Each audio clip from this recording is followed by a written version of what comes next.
grounded. Worked as an inspection specialist for a large flying machine factory in the Seattle area. Bosses decided that they didn't want us to be on site on the weekend just in case we were needed.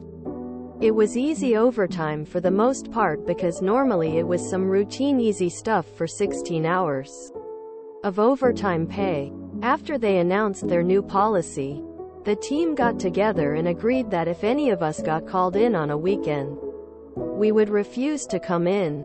The first Saturday after the new policy was installed, we had all planned on getting together to have some beers and barbecue. Side note, this was prior to personal cell phones. The phone rings at our host's house and it's our supervisor. She asks if the host can come in to do an inspection on one of the large flying machines due to be delivered the following week. When we make a delivery, the company gets paid for the flying machine.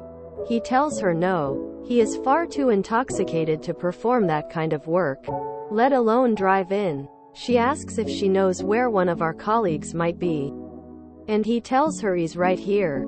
Colleague tells her the same thing, and the process repeats until she has gotten to everyone who worked in our lab. Then we all got called at home on that Sunday as well with the same results. Not a lot they can do since we're not on the clock. Now these flying machines will have a crew of several mechanics and QA people assigned to this particular machine. They literally have nothing to do without the results of our testing.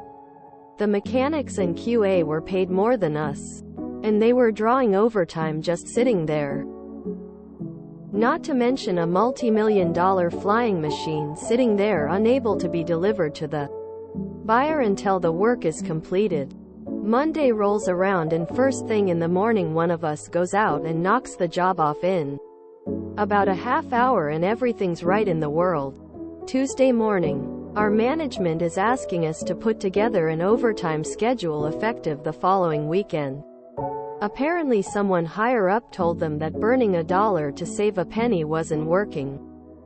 Their "no more weekend overtime" policy lasted literally one weekend. Apparently someone higher up told them that burning $1 to save a penny wasn't working. Well, damn. Someone saw it after one round of fun. I'm impressed. Group action for the win. In the army, we'd always have an open or just finished can of beer in the barracks so that when, due to poor planning, they tried to come through and gather up people for some BS detail on our off time, we could always just say, "Sorry. Just had a beer and I don't feel comfortable coming on shift.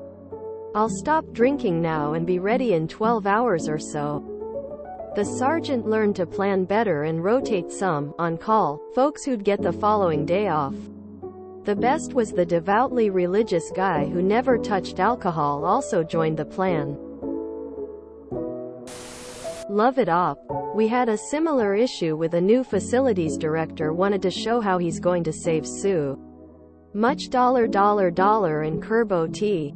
As sometimes happens, a weekend came with FRIDGID temps, which normally meant every lead custodian 11 would check their buildings top to bottom for issues. Our HVAC tech would come in early, check 34 smaller buildings, and wait at the maintenance shop monitoring boilers on his computer unless he got contacted for an emergency repair. We would also have the boilers ramp up the temp before the cold snap and run 24/7 until more normal temps arrived. This was far too much OT for new facilities director. It would have been about 40-ish hours each day. He just turned the boilers on 24/7 and didn't call anyone in without even consulting anyone either. Our director of operations happened to be driving by a school on Sunday after leaving church and noticed the parking lot was a sheet of ice. He initially thought it was a water main break under the parking lot but soon realized water was pouring out beneath 2 or 3 classroom doors. It appears both boilers shut down. Monitoring connection showed no issue, and the school was a balmy 28 degrees Fahrenheit. School was cancelled for 3 days so all the water could be cleaned up. repairs could be made, etc. New facilities director became old facilities director shortly after for even more mistakes. His attempt at saving $2,000, $5,000 actually cost over $100,000 in repairs, and luckily it was only that. School. Thankfully our insurance covered most of it, but parents, staff, and students absolutely lambasted him at the next BO meeting.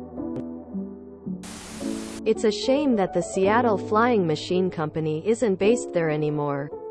They've really gone downhill since they took off.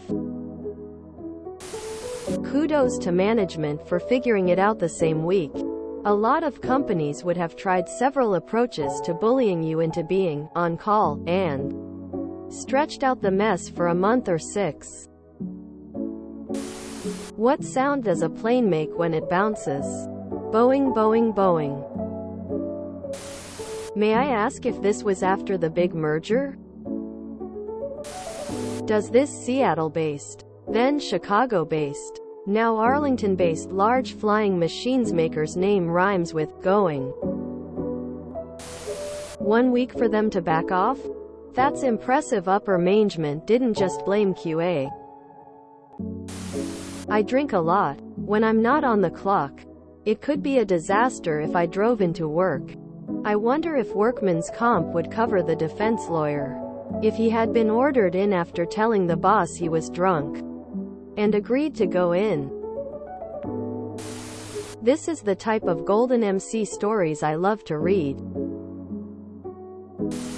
I slept with headphones on so as not to hear QC banging on the door in the middle of the night.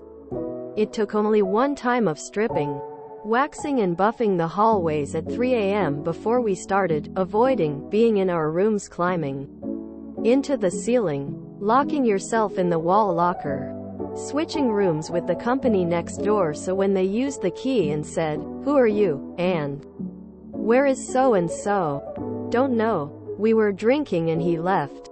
Finally we learned about contract marriages, submitting high-end rent agreements for approval, and then getting an apartment in a cheap area that we all split. It was great, and we were never there at night unless on recall. The 70s, when workers actually knew their rights and enforced them. My cousin was in the army for 8 years. After being out for 5 years, a can being opened is still the first thing you hear when you call him. LMAO. This is the way. You aren't needed until you are needed. Bosses decided that they didn't want us to be on site on the weekend just in case we were needed. I think you may have a word there. Boy-yo-ioing. If you enjoyed this video, please check out our playlists full of similar content. Epicaricast is like doom scrolling for your ears. Please like, share, and subscribe.